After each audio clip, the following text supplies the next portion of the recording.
I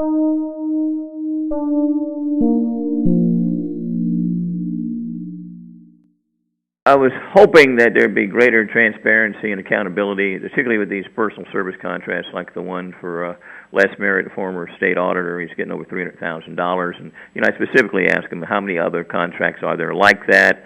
They alleged that there were only 3 of them out there. You start asking about the hourly rates those people are getting paid. They said one was $125 an hour, $150 an hour for another, and $250 an hour for a third. But they could not really commit to how much the total number of dollars has been paid out for these type of contracts. And they seem to obfuscate the issue or kind of avoid it, that these really are just sole source contracts. I mean, they're not competitively bid. They're not looking at other people. We need accountability, transparency. We don't need them to hide behind these type of contracts that they're issuing apparently to friends. Where do you think we go from here?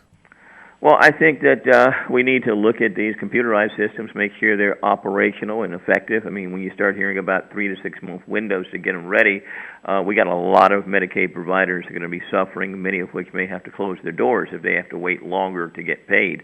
That's a significant problem. I asked them about emergency hardship payments that they could make for some of these contractors or individual providers, and they indicated that they had made some, but when I asked them about the number, one person said it's $65 million we paid out. Somebody else said, no, it's $50 million, and then a third person said, no, it's $15 million. The numbers are floating all over the place. That's not the level of accountability that I expect.